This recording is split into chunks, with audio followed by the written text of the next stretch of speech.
empire. If the image of Jesus was changed, what else was changed?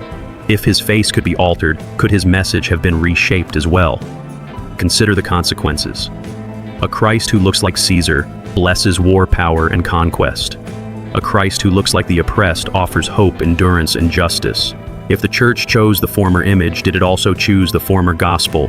Did it exchange the radical Jesus of the Beatitudes for a safe Jesus of marble halls? Archaeology and history both whisper the same truth. The oldest depictions of Christ found in Africa, the Middle East, and even parts of Asia do not portray him as the Northern European image we know today.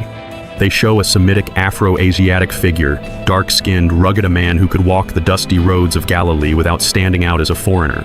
Only later did the West polish him into an image that fit its palaces. And yet Ethiopia never bowed to that revision. Their churches still sing to a black Jesus. Their icons still show a Christ who resembles their own children. Their scriptures still carry the unbroken line of a Messiah who was not invented by empire, but who stood with the oppressed. This is why the shock of black Jesus is so powerful. It forces us to confront not just a picture on the wall, but the deeper question. What happens when theology is painted in the wrong colors? What happens when the oppressed are told to worship a God who does not resemble them at all? Ethiopia's testimony challenges us. It whispers the Jesus you have been shown may not be the Jesus of history.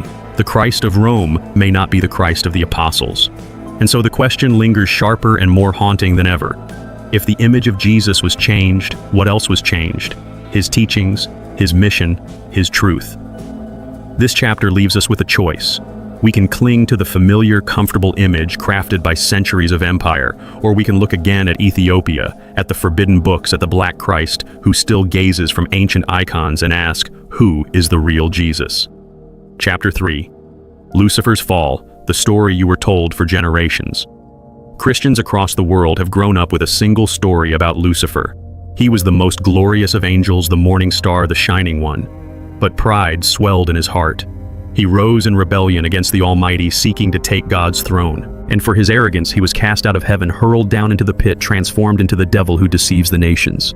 It is a story you have heard in sermons, in hymns, in Sunday school lessons. It is the story carved into Western theology like stone Lucifer, the rebel angel who fell from heaven, the villain of the universe, the tempter of humanity, the eternal enemy of God. But pause for a moment. Where truly does this story come from? Open the Bible itself and you will find it is not so clear. Much of what we know about Lucifer's fall is not from Scripture itself, but from centuries of interpretation layered over a handful of passages. And at the center of this interpretation stand two texts, Isaiah 14 and Ezekiel 28.